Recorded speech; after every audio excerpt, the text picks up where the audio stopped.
Bonjour. Bonjour, madame. Bonjour. Alors, j'espère que vous allez bien. On va terminer le dernier chapitre de Proba, les couples de variables aléatoires.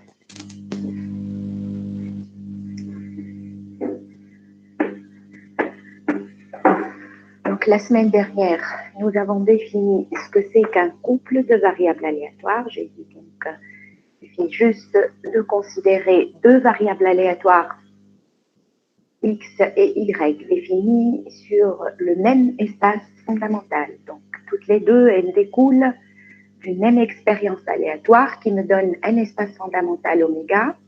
Et sur cet espace fondamental oméga, je définis deux variables aléatoires grand X et grand Y.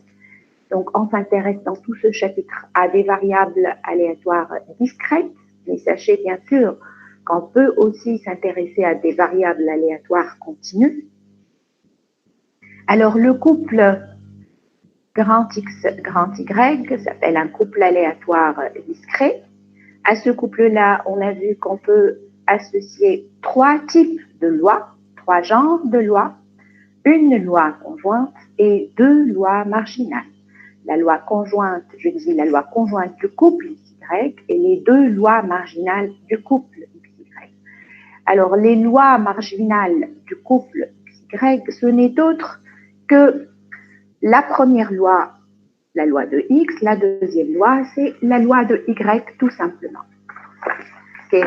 Alors, nous avons vu également que la loi conjointe d'un couple détermine entièrement les deux lois marginales. Donc, quand vous avez les coefficients de la loi conjointe qu'on a noté petit p indice IJ, vous pouvez, en sommant par rapport au premier indice I, retrouver les coefficients de la deuxième loi marginale, c'est-à-dire la loi de Y.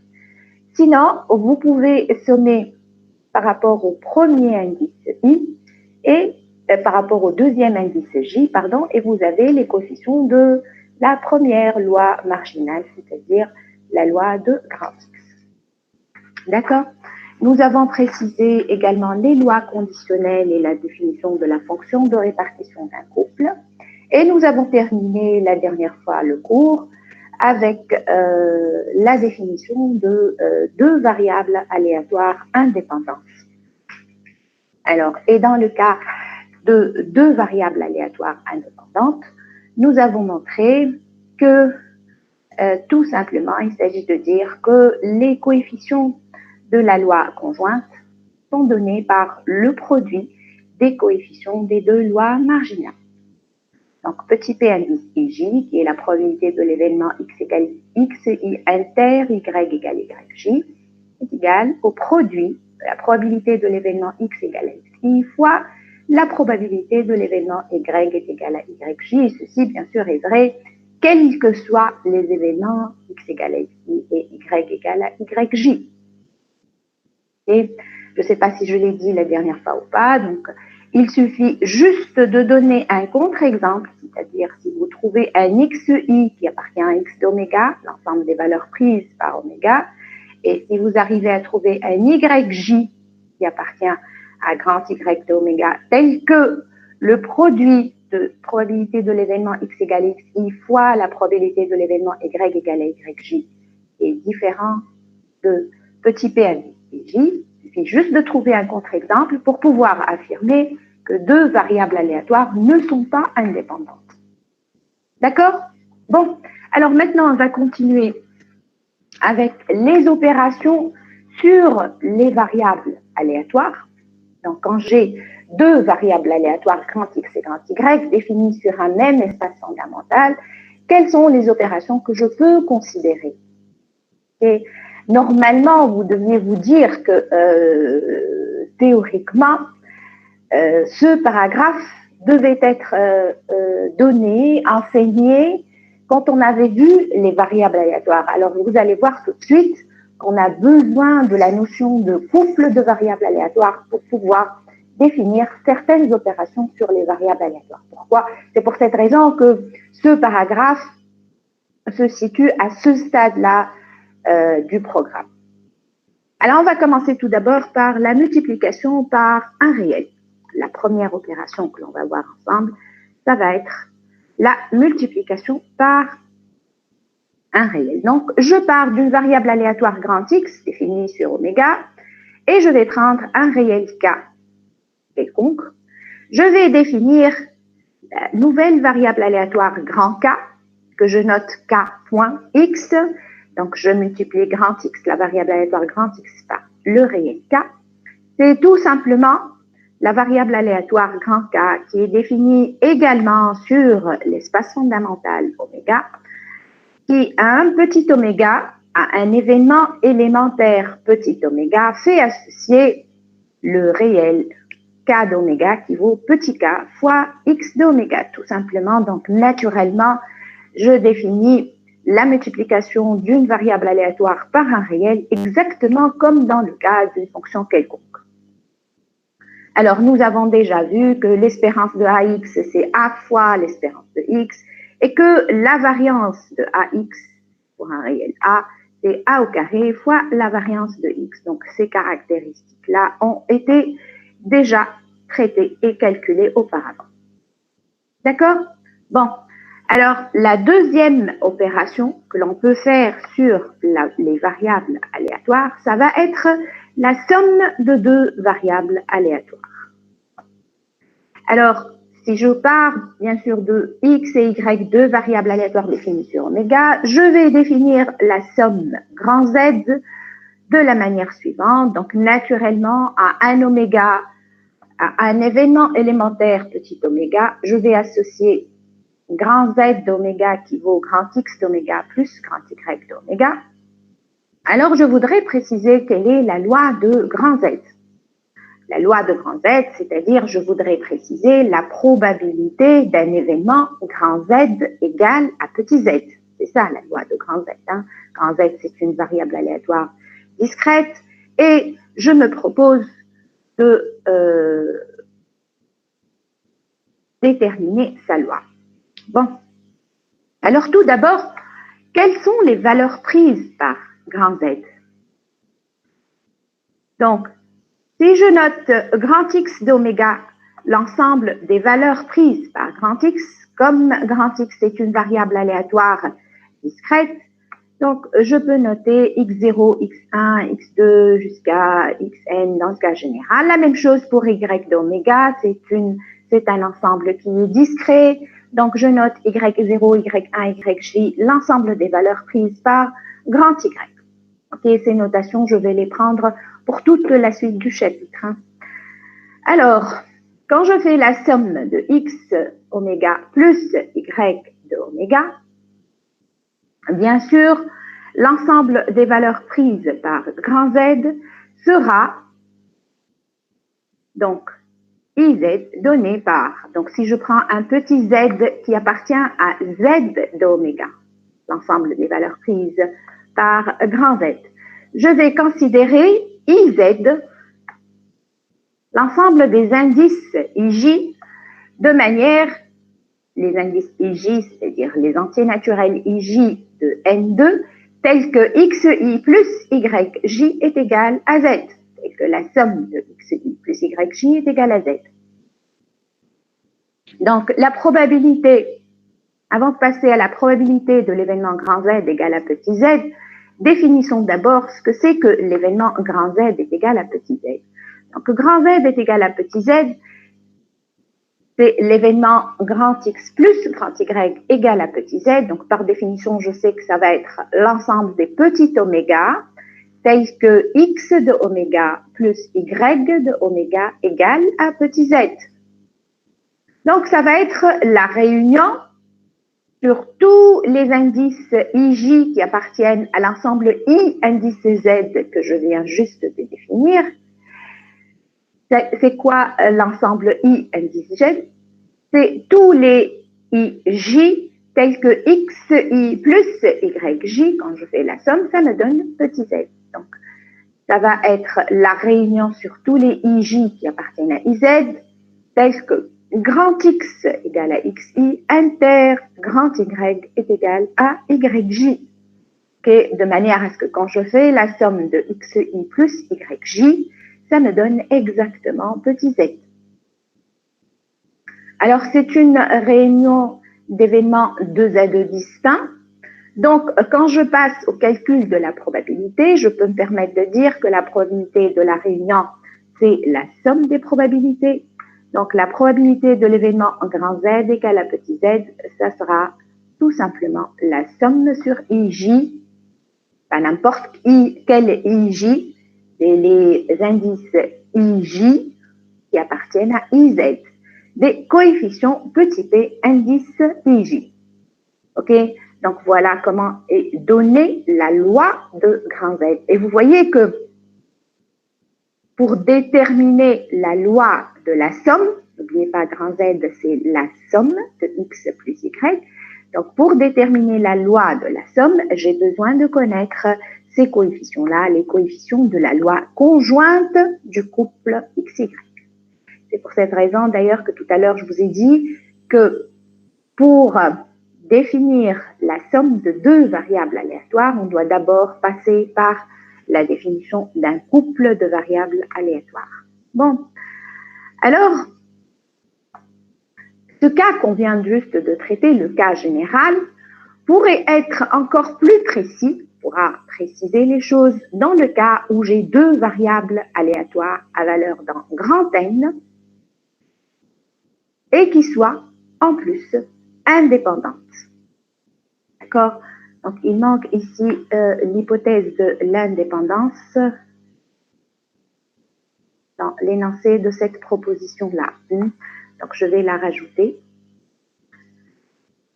Alors, si je considère deux variables aléatoires X et Y à valeur dans grand N, et si elles sont de plus indépendantes, je vais rajouter ça, cette hypothèse est manquante ici, alors la loi de la somme est donnée par la formule suivante.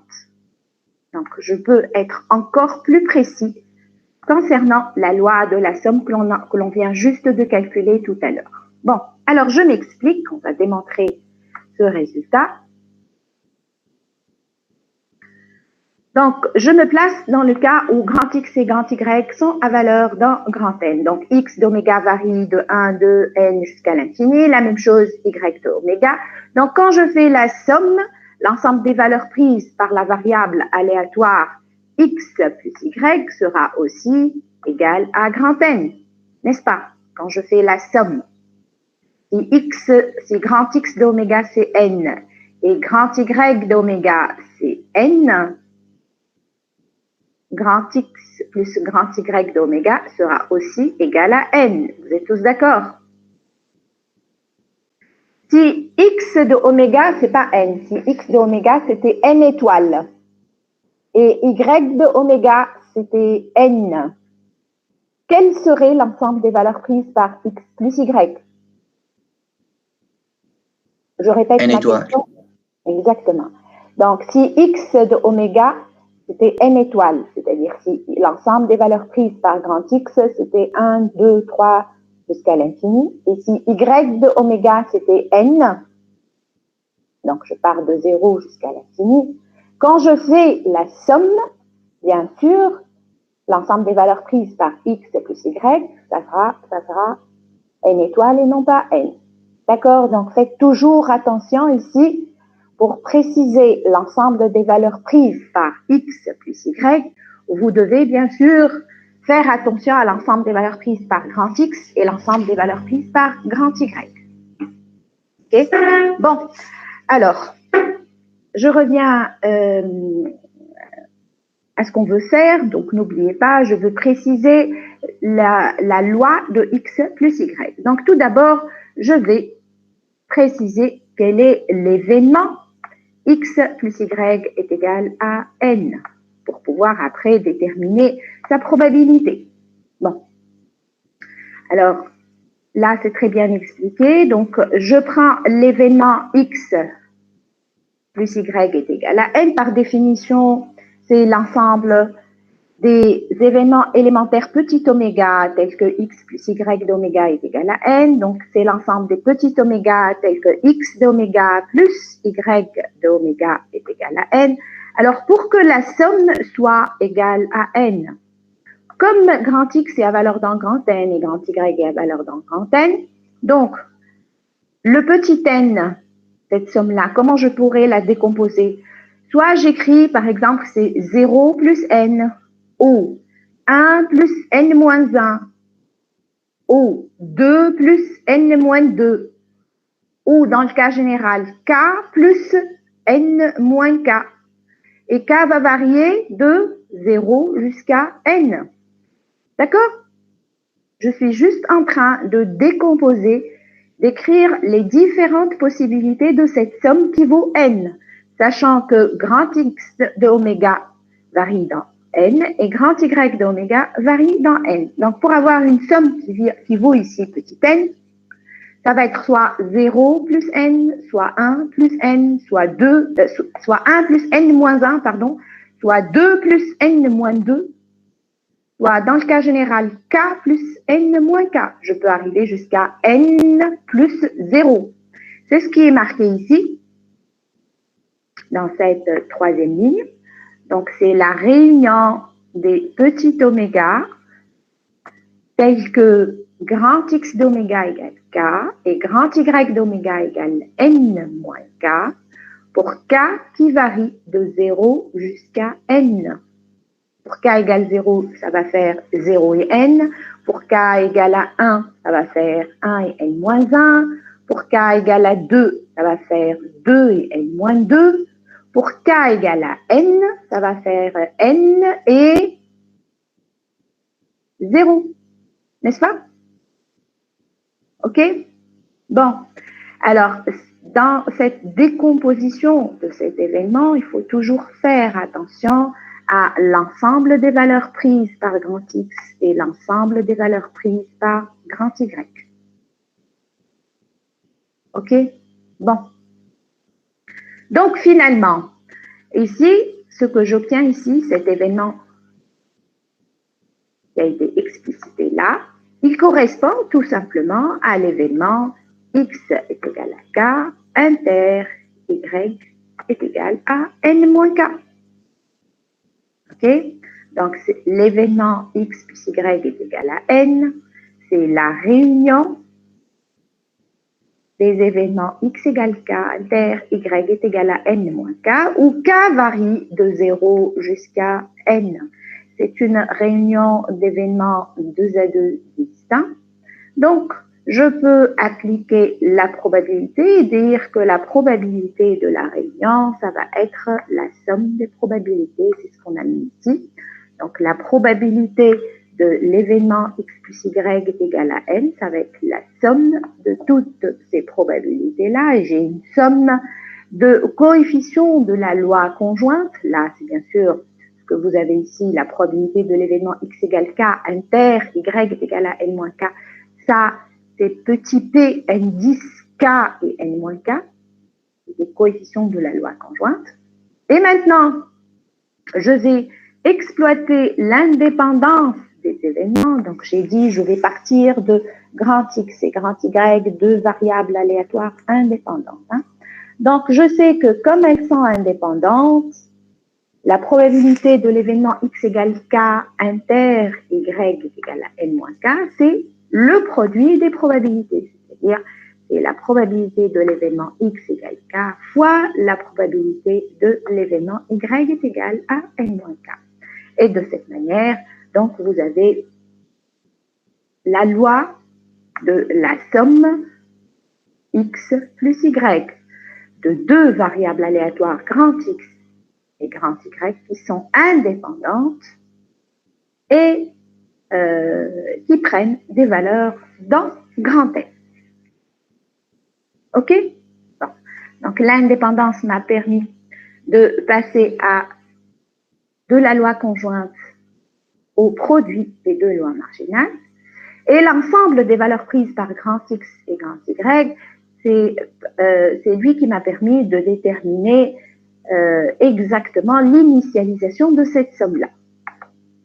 Ici, j'ai mis pour k qui varie de 0 à n. Donc, si l'ensemble des valeurs prises par grand X et grand Y n'est pas grand N, il faut bien sûr, selon les cas, préciser exactement comment je vais initialiser cette somme, comme ça va être le cas, par exemple, dans les exercices de la série 4. Donc, quand vous avez, par exemple, des variables aléatoires qui prennent des valeurs dans n étoiles, ou les deux dans n étoiles, ou l'une dans n et l'autre dans n étoiles. Donc, il faut bien sûr faire attention pour initialiser cette somme correctement.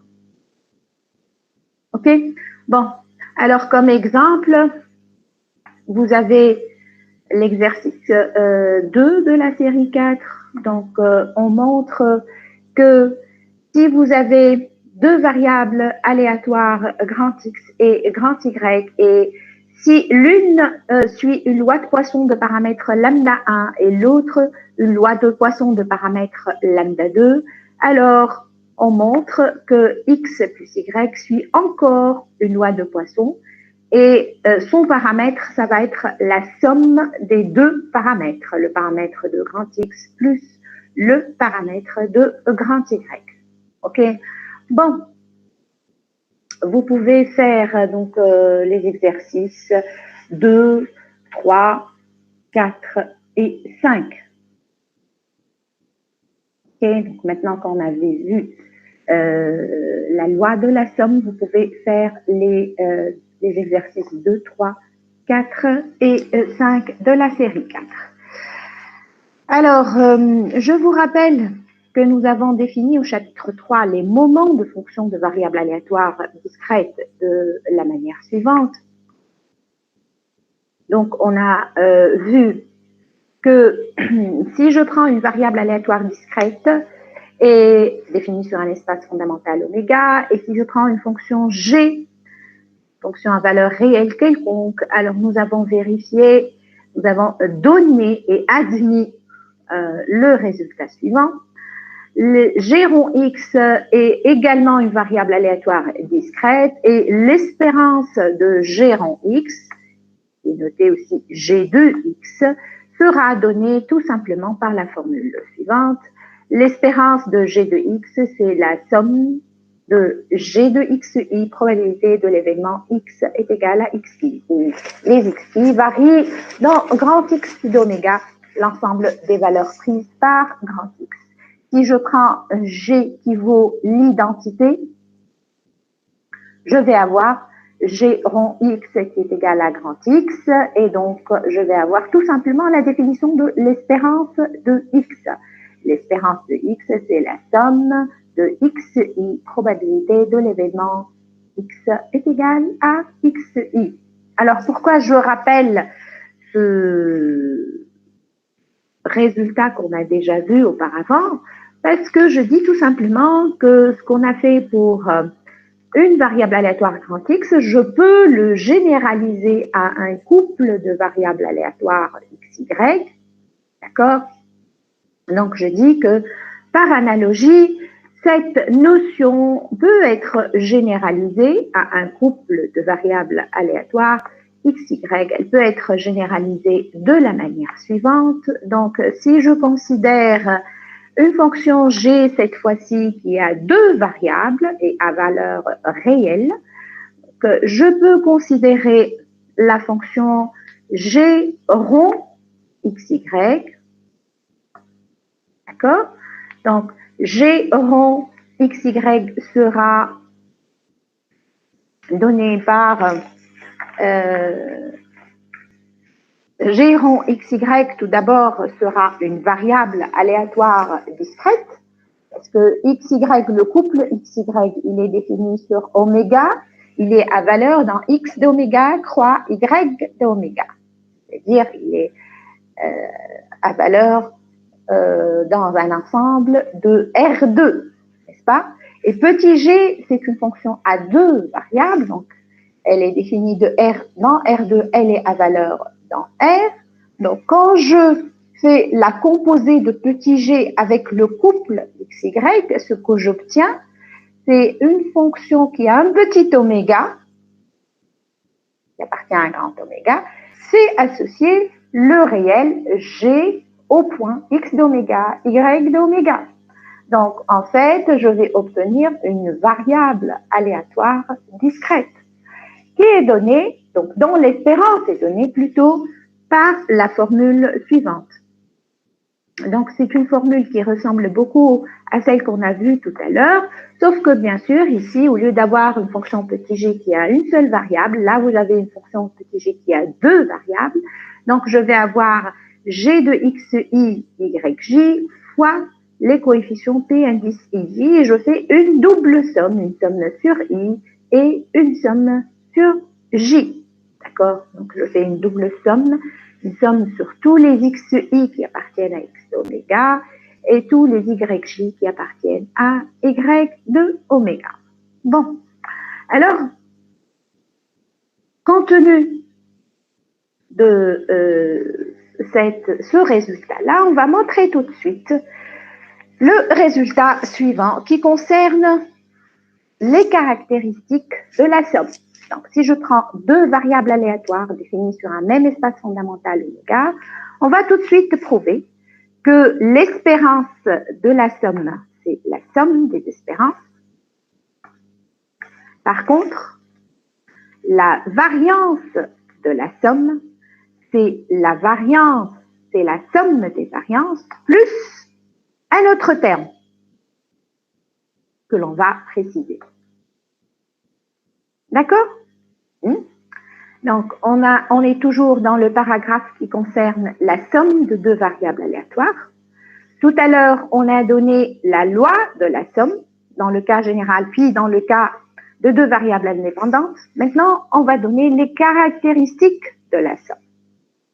Ça veut dire l'espérance et la variance. Alors, on commence par l'espérance. Donc, je prends toujours les mêmes notations concernant grand X d'oméga et grand Y d'oméga. Et je vais tout simplement préciser quelle est l'espérance de X, l'espérance de Y et faire la somme. Donc, j'applique la définition. L'espérance de X, c'est la somme sur I de XI fois probabilité de l'événement X égale à XI. Or, on a dit que la probabilité de l'événement X est égale à XI. Ce terme-là, c'est les coefficients de la première loi marginale du couple XY, c'est-à-dire tout simplement la loi de grand X. Et on a bien précisé que les coefficients de la première loi marginale, je les retrouve en sommant par rapport au deuxième indice les coefficients de la loi conjointe. C'est ce qui est marqué ici. Donc, on a remplacé la probabilité de l'événement X est égale à XI par la somme sur J de petit p indice IJ. Donc, finalement, je me retrouve avec une double somme, une somme sur I, une somme sur J de P de XI fois PIJ. D'accord? Donc, une double somme sur IJ de XI PIJ. Je vais faire exactement la même chose pour grand Y. Donc, l'espérance de Y sera donnée par la somme sur J de YJ, probabilité de l'événement Y est égale à YJ. Or, probabilité de l'événement Y est égale à YJ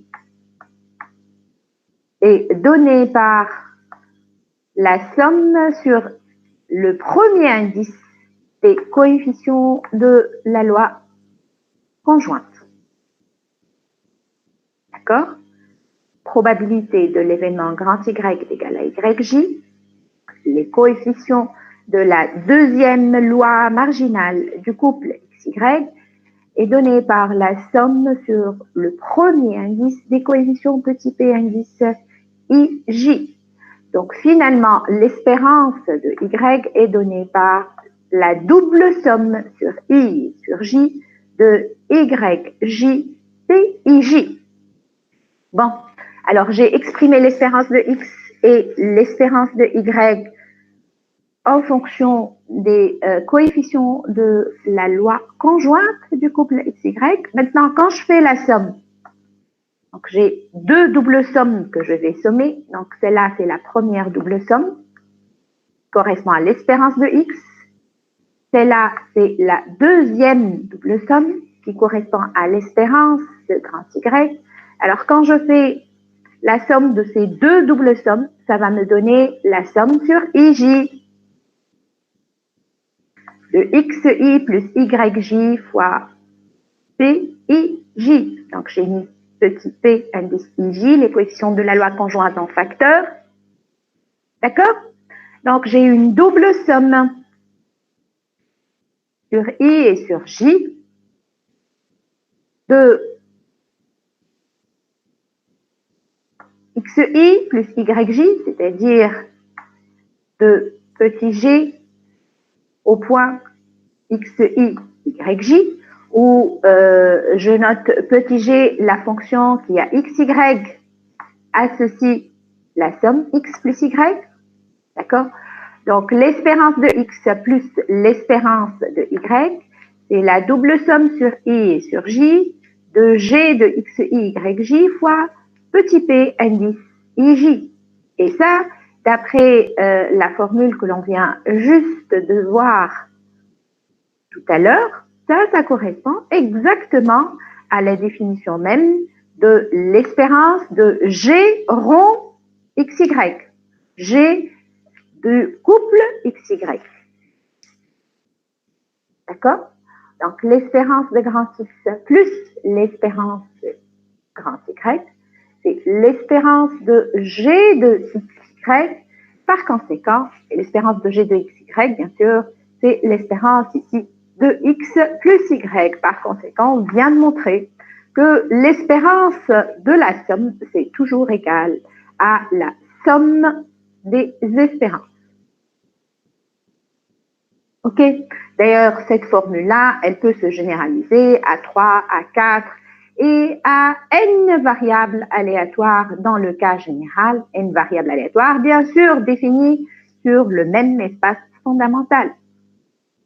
Et donc, je peux considérer n variables aléatoires définies sur le même espace fondamental, oméga, x1, x2, xn, et j'ai toujours l'espérance de la somme qui vaut la somme des espérances. Alors maintenant, on va voir ce qu'il en est pour la variance. Est-ce que la variance de la somme, c'est aussi égal à la somme des variances, ou est-ce que ce n'est pas le cas?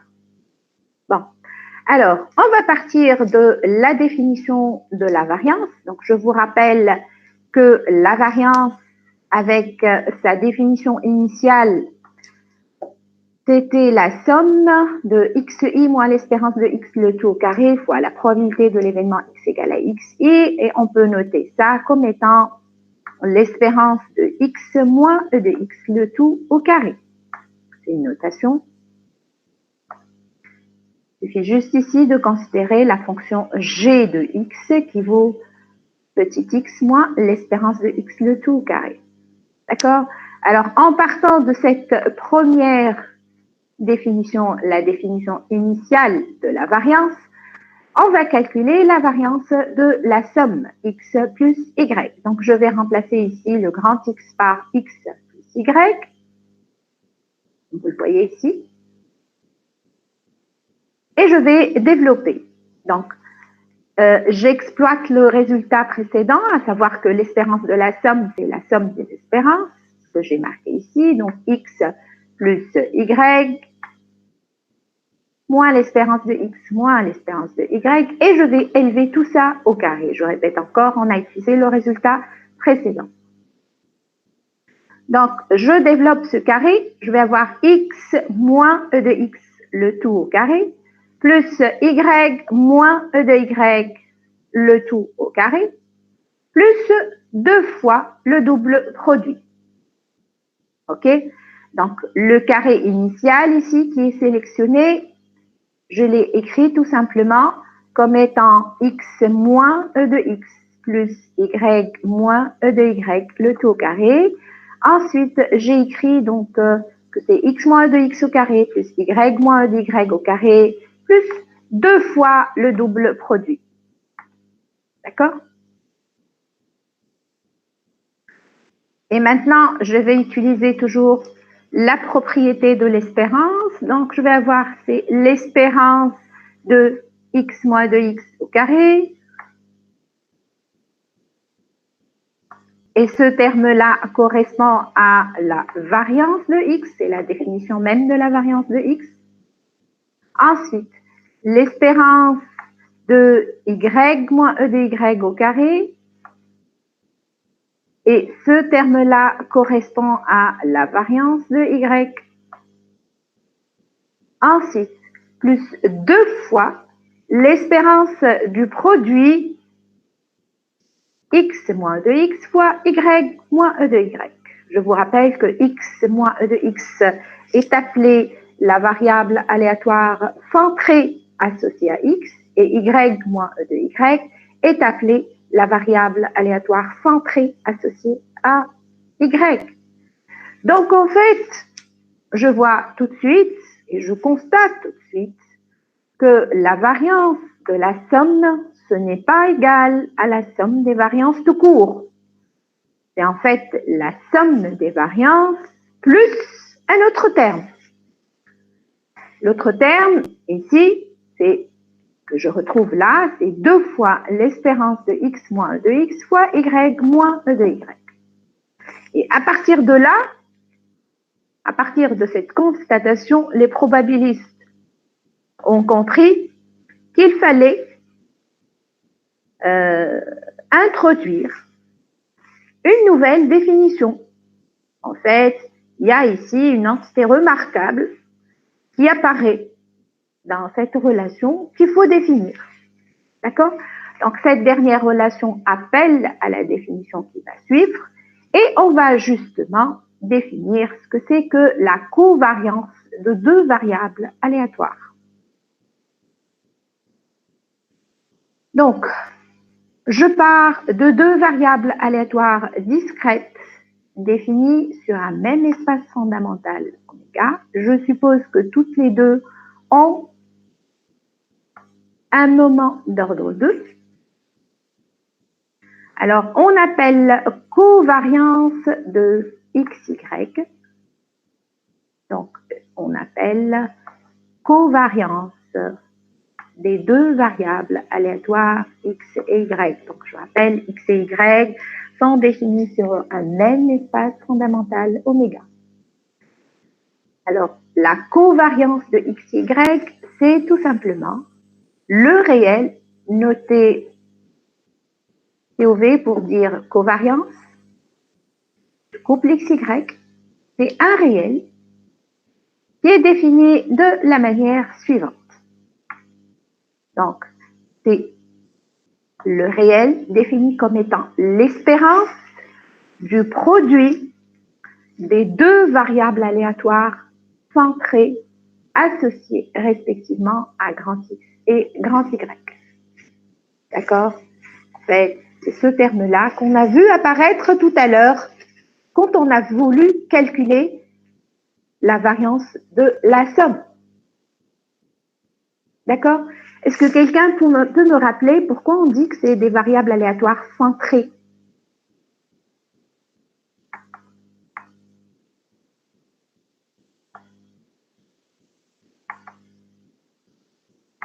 Pourquoi on dit que c'est des variables aléatoires centrées? Elles sont centrées par rapport à quoi?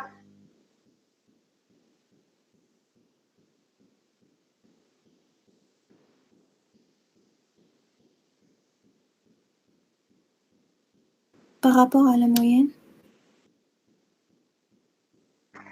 Elles sont centrées par rapport à la variable aléatoire. Par rapport à la moyenne, oui, par rapport à e de x, ça veut dire que tout simplement, ce sont des variables aléatoires dont l'espérance est nulle. D'accord? Puisque je fais x moins e de x. Donc, si je calcule l'espérance de x moins e de x, ça va donner l'espérance de x moins l'espérance de x et ça va donner 0. Et donc, je les centre par rapport à l'espérance de x, par rapport à la moyenne. Ok, oui, très bien. Alors, donc, cette covariance, cette nouvelle définition de la covariance, qui est donnée de cette manière-là. Alors, si je calcule la covariance de yx, d'après la définition qu'on vient juste de donner, ça va donner, vous voyez, exactement la même chose que covariance de xy, n'est-ce pas? Donc, si je calcule ici covariance de yx, ça va donner exactement la même chose que covariance de xy. Oui? Alors, si on calcule la covariance de xx, ça va donner quoi? Si je prends y est égal à x, si je calcule la covariance de xx, ça va donner quoi?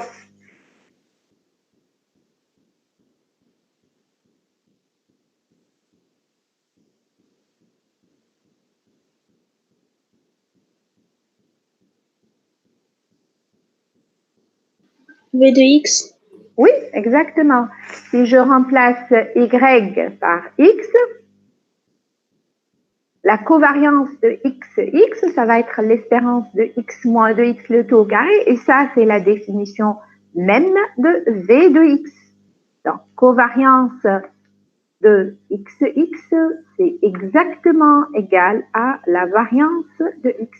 Il existe bien, puisque je suis partie dès le début de deux variables grand x et grand y qui admettent des moments d'ordre 2. Hein. Alors maintenant, je vais essayer d'écrire autrement cette covariance. Je vais essayer un peu de développer le produit. Donc, j'ai dit que la covariance de xy, par définition, la définition initiale, c'est l'espérance du produit des deux variables aléatoires centrées associées respectivement à grand x et grand y. Donc, je vais développer qui est là à l'intérieur, c'est-à-dire je vais développer x moins e de x fois y moins e de y. Et ça va me donner donc 4 termes différents quand je développe le produit de ces deux sommes. Donc ça va me faire x fois y moins x fois l'espérance de y moins y fois l'espérance de x plus l'espérance de x fois l'espérance de y. Vous êtes d'accord? J'ai juste développé le produit précédent.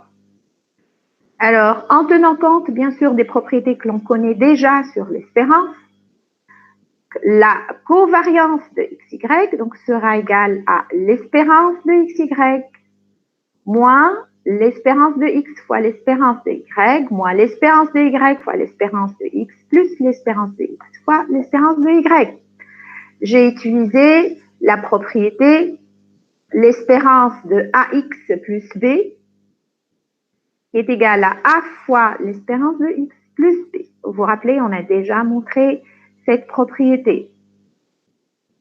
Je répète, j'ai utilisé la propriété l'espérance de ax plus b qui est égale à a fois l'espérance de x plus b.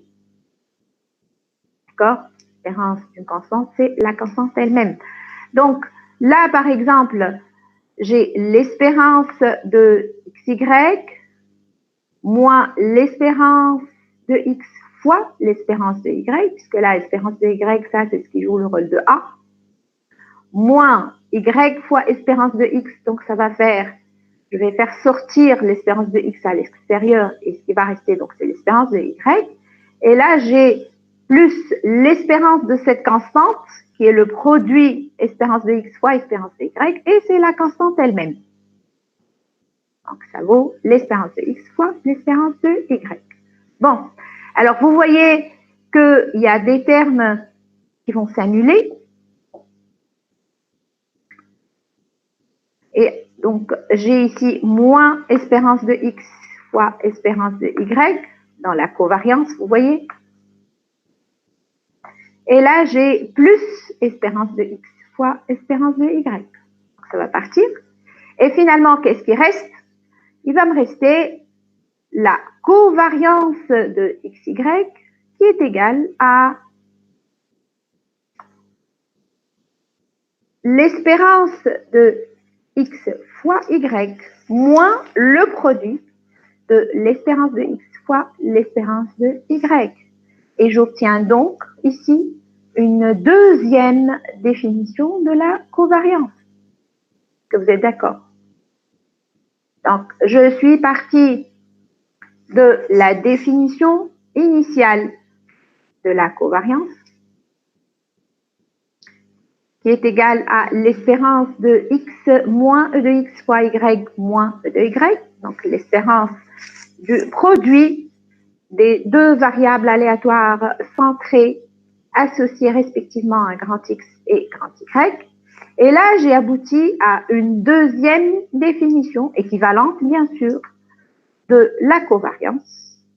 Donc, la covariance de XY, c'est l'espérance de XY moins l'espérance de X fois l'espérance de Y. Donc, exactement comme ce qu'on a fait tout auparavant pour la variance. Pour la variance, vous vous rappelez, on a donné une première définition et ensuite on a donné une autre définition équivalente, une deuxième définition de la variance, juste en exploitant la linéarité de la somme ou la linéarité de l'intégrale dans le cas des variables aléatoires continues. Et maintenant, donc, j'ai exploité dans ce cas-là les propriétés de l'espérance pour aboutir à une deuxième définition de la covariance. Bon, alors vous avez aussi d'autres propriétés qui concernent la covariance, à savoir par exemple que la covariance de AX plus B, CY plus D, là vous avez tous les calculs qui vous donnent au bout A fois C fois la covariance de Y. Donc les calculs sont bien détaillés.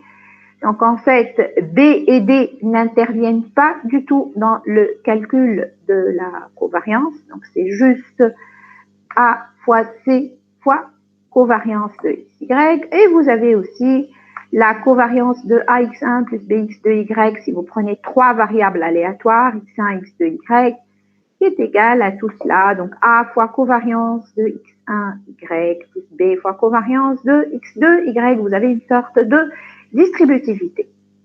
Bon, donc là, vous avez quelques propriétés de la covariance. N'oubliez pas la raison pour laquelle on a défini cette covariance. Est-ce que vous vous rappelez? C'est ce que j'ai dit tout à l'heure. Pourquoi on a eu l'idée de calculer et de définir cette entité? Pourquoi on a défini cette covariance? Où est-ce qu'elle a apparu?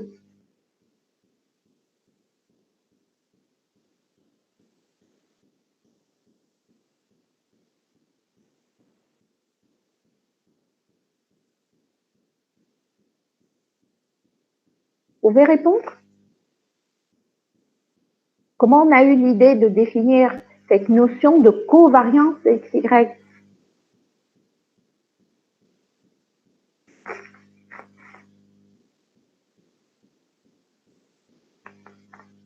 Vous vous rappelez pas?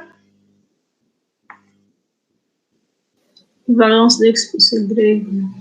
Oui, exactement. En fait, j'ai dit tout à l'heure que la notion de la covariance, elle est apparue, en fait, quand on a voulu avoir une liaison entre la variance de la somme et la somme des variances. Donc, on a montré tout à l'heure que l'espérance de la somme, c'est toujours égal à la somme des espérances. Et quand on a voulu exprimer la variance de la somme en fonction de la variance de X et de la variance de Y, on s'est rendu compte qu'il y a un autre terme qui va apparaître. Et cet autre terme-là, c'est celui-là. En fait, c'est deux fois ce terme-là. Et donc, c'est pour cette raison qu'on a donné un nom à cette quantité. Et on l'a appelée la covariance. Okay? Donc, n'oubliez pas. Donc, je reviens ici.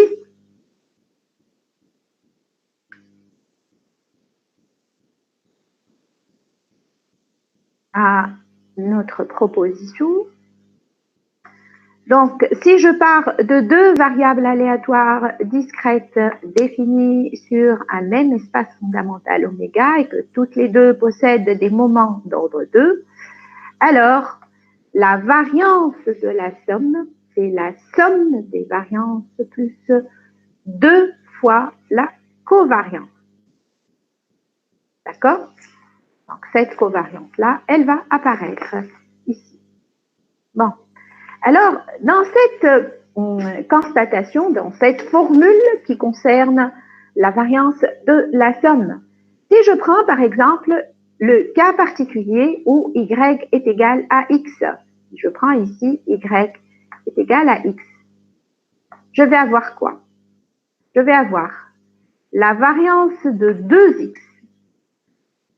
est égale à la variance de x plus la variance de x, c'est-à-dire est égal à 2 fois la variance de x, plus 2 fois la covariance de xx. Alors, tout à l'heure, on a dit que la covariance de xx, c'est exactement égal à la variance de x.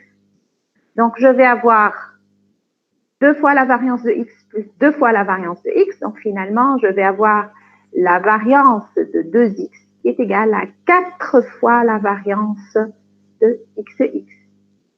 OK? Et ça, c'est un résultat auquel on s'attend parce qu'on sait que, qu'est-ce qu'on sait dans le cas général? Que vaut la variance de AX?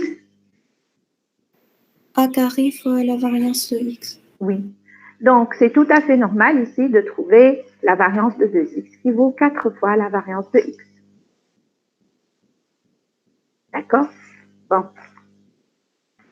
Alors, on remarque aussi, comme ce qu'on a fait tout à l'heure pour l'espérance, que l'on peut généraliser la somme précédente. Donc, si je prends n variables aléatoires, x1, x2, xn, je peux montrer par récurrence, bien sûr, que la variance de la somme 1x2 plus kxn sera égale à la somme des variances plus 2 fois la somme des covariances, bien sûr, xi, xj, où i est différent de j. Et donc, ce qu'on a fait tout à l'heure pour deux variables aléatoires, x et y, je peux le généraliser à n variables aléatoires x1, x2, xn. Bon. Alors, il y a un résultat qui est très connu concernant la covariance de deux variables aléatoires. Donc, si je prends deux variables aléatoires discrètes définies sur un même espace fondamental oméga, alors, en valeur absolue, la covariance de xy est toujours majorée par l'écart type de y fois l'écart type de x, le produit des deux écarts types. L'écart type étant la racine de la variance. D'accord? Donc, covariance de xy est inférieure ou égale à sigma x fois sigma y en valeur absolue. Donc, elle est comprise entre moins sigma x, sigma y et sigma x, sigma y. Donc, en valeur absolue, la covariance est toujours majorée par sigma x fois sigma y. Vous avez le détail très bien expliqué de la démonstration de ce résultat dans toute la partie ici qui suit. Vous pouvez la lire et la comprendre. OK? Bon. Alors, justement, on va exploiter ce résultat-là juste en définissant le coefficient de corrélation linéaire. Donc, pour deux variables aléatoires discrètes définies sur un même espace fondamental oméga, ils possèdent chacune un moment d'ordre 2 que je vais supposer encore non nul, donc avec une variance non nulle, la variance de x qui est non nulle, la variance de grand y qui est non nulle. On a déjà défini la covariance de xy, On va aussi définir le coefficient de corrélation linéaire du couple XY. Alors, le coefficient de corrélation linéaire, il est défini de la manière suivante. Donc, on le note ρ, donc ρ, le réel ρ de XY, le coefficient de corrélation linéaire du couple aléatoire XY, il est défini de la manière suivante. Donc, c'est tout simplement la covariance de XY divisée par sigma de X fois sigma de Y, l'écart type de X fois l'écart type de Y. D'accord? C'est supposé bien sûr que l'écart type de X et l'écart type de Y sont différents de 0. Donc, je peux diviser par leur produit. Alors, on a vu, d'après la proposition précédente, que la covariance de XY en valeur absolue est toujours majorée par sigma X fois sigma Y. Cela voudrait dire quoi par rapport à ce coefficient ρ? Puisque en valeur absolue, covariance de XY est majorée par sigma X fois sigma Y. Donc, la valeur absolue de covariance de XY divisée par sigma X fois sigma Y est toujours majorée par 1, n'est-ce pas? Donc, d'après ce qui précède, ce coefficient ρ, qui est appelé le coefficient de corrélation linéaire, est toujours compris entre moins 1 et 1, puisque en valeur absolue, il est toujours majoré par 1. Alors, le coefficient de corrélation linéaire, il est appelé ainsi parce que tout simplement, ce coefficient-là mesure la qualité de la liaison linéaire ou de la liaison affine, si on veut être plus rigoureux, qui existe entre les deux variables aléatoires X et Y. Et il suffit juste que vous lisiez la démonstration de la proposition précédente. Vous allez la comprendre, tout est bien détaillé. Donc, si vous lisiez la démonstration et la remarque qui suit la démonstration, vous allez mieux comprendre ce que je suis en train de dire là, ce que je viens de sélectionner ici sur l'écran. Et donc, le coefficient de corrélation linéaire ρ que l'on vient juste de définir, il mesure la qualité de la liaison affine entre les deux variables aléatoires X et Y. Et on vérifie, vous allez le voir en lisant la démonstration précédente, que quand ρ est égal à plus ou moins 1, donc quand ρ en valeur absolue est égal à 1, ρ en valeur absolue est égal à 1, ça veut dire quoi pour la covariance? La covariance est égale à sigma X fois sigma Y. Oui, la covariance vaut plus ou moins sigma X fois sigma Y.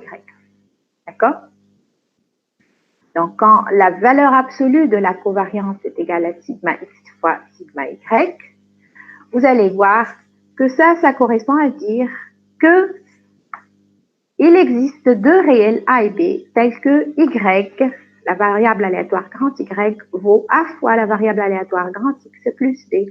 On dit dans ce cas qu'il y a une liaison affine ou quasi affine entre les deux variables aléatoires grand X et grand Y. C'est pour ça d'ailleurs que ce coefficient est appelé un coefficient de corrélation linéaire.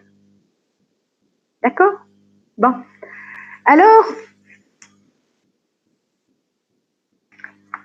en tenant compte de cette définition de covariance que l'on vient juste de donner, on va continuer dans le même esprit et définir une autre opération concernant deux variables aléatoires. Alors, la première opération que l'on a définie tout à l'heure, quand on a commencé ce cours, c'était le produit d'une variable aléatoire par une constante. La deuxième opération qu'on a vue ensemble, c'était la somme de deux variables aléatoires.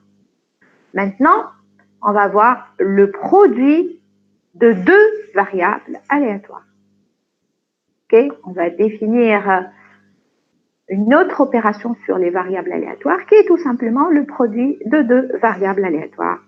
Alors, bien sûr, naturellement, quand je regarde une variable aléatoire comme étant une application, je sais que pour définir le produit de deux applications f et g, f fois g sera tout simplement défini par f fois g de x qui vaut f de x fois g de x. Donc là, exactement, on va faire exactement la même chose.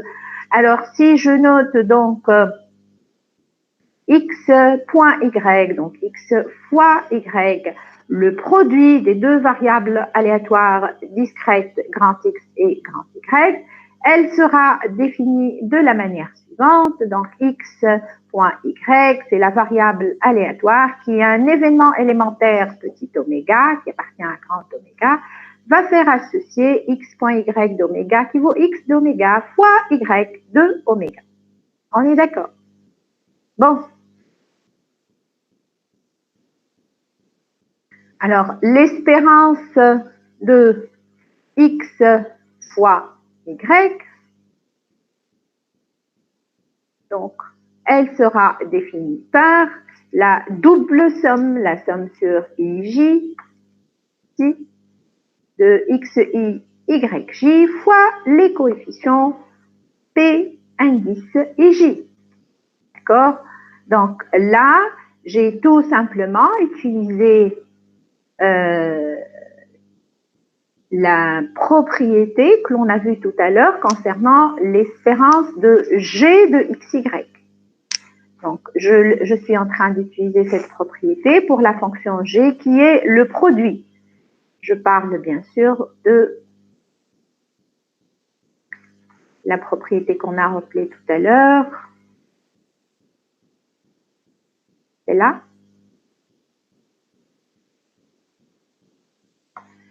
Donc, j'ai dit que l'espérance de g de xy, où g c'est une fonction à deux variables, c'est la double somme sur ij de g de xi, yj fois petit p indice ij. Donc, si je considère la fonction petit j qui est tout simplement le produit, qui a un couple xy associe x fois y, donc je vais avoir ici g de xy qui sera remplacé par grand X fois grand Y. Et je vais avoir ici g de xi, yj qui est égal à xi fois yj. OK? C'est bien ce qu'on a énoncé là, à ce stade, pour un couple de variables aléatoires. Donc, j'ai dit l'espérance de la variable aléatoire xy est donnée par la formule suivante. D'accord? Donc, l'espérance de x fois y est la double somme sur i et j de xi fois yj fois petit p indice ij. Ça veut dire la probabilité de l'événement x égale à xi inter y est égal à yj. Et vous voyez encore une fois que même pour définir un produit de deux variables aléatoires, j'ai aussi besoin de connaître les coefficients de la loi conjointe du couple XY. D'accord? Bon.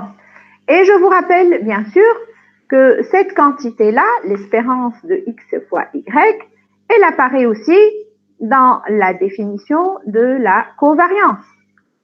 Vous vous rappelez, pour la deuxième définition de la covariance, j'ai dit que la covariance de xy c'est l'espérance de x fois y moins l'espérance de x fois l'espérance de y. Donc ça, c'est la deuxième définition qu'on a vue, qu'on a montrée tout à l'heure concernant la covariance. Donc, en fait, l'espérance du produit, c'est pas la somme des espérances, c'est pas le produit des espérances, pardon. Donc, l'espérance du produit, c'est le produit des espérances plus la covariance. Okay? La covariance, elle apparaît aussi là, dans le terme qui concerne l'espérance du produit. Bon, alors, pour faire une petite synthèse, on va énoncer la proposition suivante qui traite le cas de l'indépendance. Alors, si je prends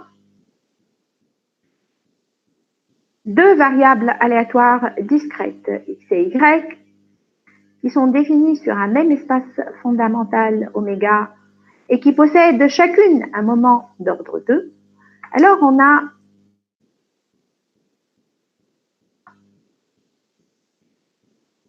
les deux, on a l'implication suivante pour commencer.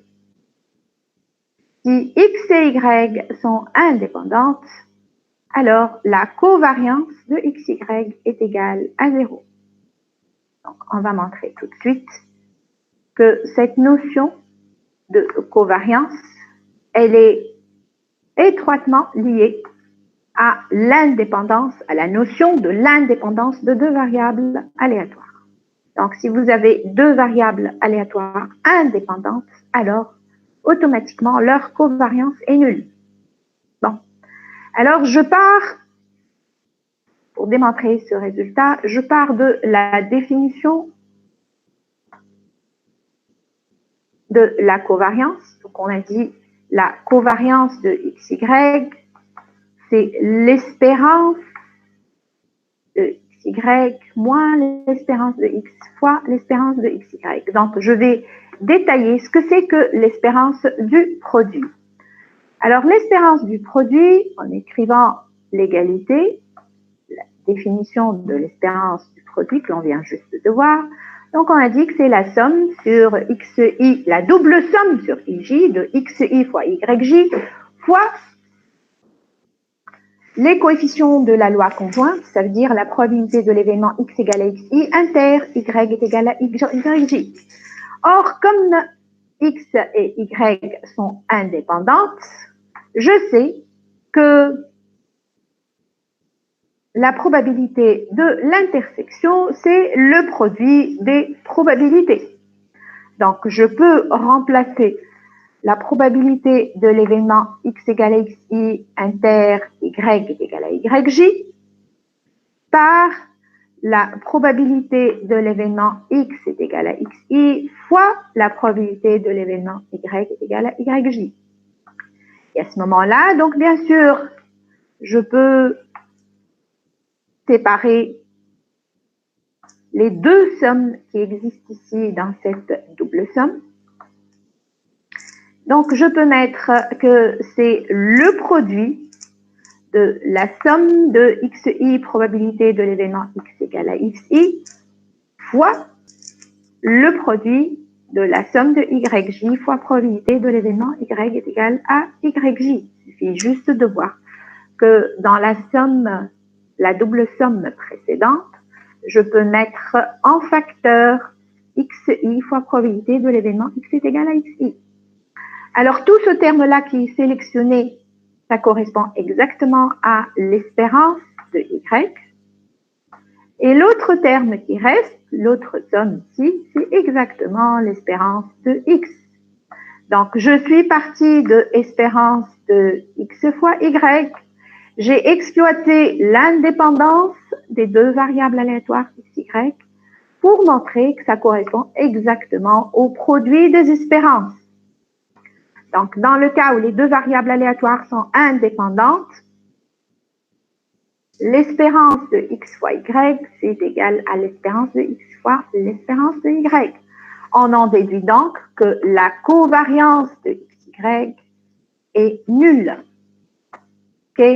Donc, si X et Y sont indépendantes, alors la covariance est nulle. Attention, attention, j'insiste beaucoup sur ça, la réciproque n'est pas toujours vraie. Donc là, vous avez une implication dans un seul sens dans le cas général. Si les deux variables sont indépendantes, alors leur covariance est nulle. La réciproque n'est pas toujours vraie. Bon, d'ailleurs, vous avez un exemple où la réciproque n'est pas toujours vraie. C'est le dernier exercice, c'est l'exercice 6 de la série 4. Dans le dernier exercice de la série 4, vous allez avoir un exemple de variable aléatoire x, y où la covariance est nulle et pourtant les deux variables aléatoires x et y ne sont pas indépendantes. D'accord? Bon, alors, une dernière conséquence toujours de l'indépendance. Donc, si je prends deux variables aléatoires discrètes, possèdent chacune un moment d'ordre 2, alors si x et y sont indépendantes, alors la variance de la somme dans ce cas sera égale à la somme des variances. Alors pourquoi? Parce que tout simplement, on a vu tout à l'heure que dans le cas général, la variance de la somme, c'est pas la somme des variances, la variance de la somme, c'est la somme des variances plus 2 fois la covariance. Or, on vient juste de montrer que si x et y sont indépendantes, alors la covariance est nulle. D'accord? Donc, si x et y sont indépendantes, comme la covariance est nulle, donc à ce moment-là, je vais avoir la variance de la somme qui est égale à la somme des variances. OK? Donc, si je résume tout ça, donc si je prends deux variables aléatoires x et y, bien sûr définies sur le même espace fondamental oméga, vous avez toujours l'espérance de la somme qui est égale à la somme des espérances, toujours. Par contre, la variance de la somme, c'est la somme des variances plus 2 fois la covariance. Et dans le cas particulier où les deux variables aléatoires sont indépendantes, comme la covariance est nulle, donc à ce moment-là, dans ce cas bien particulier, la variance de la somme sera aussi égale à la somme des variances. D'accord?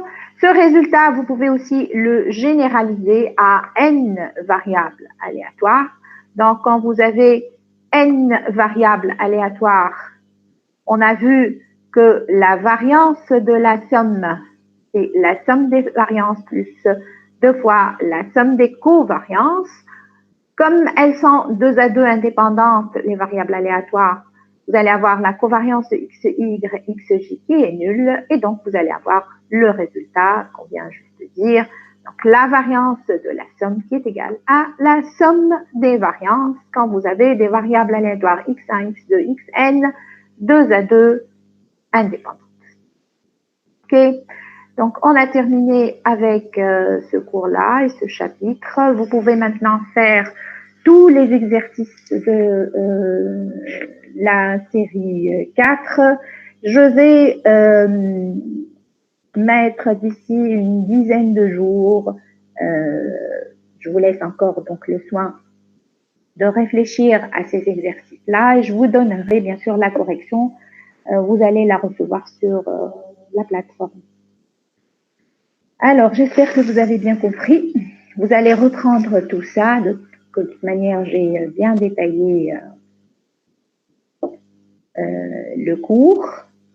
Il y a juste la démonstration de la proposition concernant la majoration de la covariance que j'ai pas expliquée, mais vous pouvez lire la démonstration et la comprendre vous-même. OK?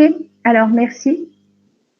Et je vous souhaite de bonnes vacances et une bonne révision.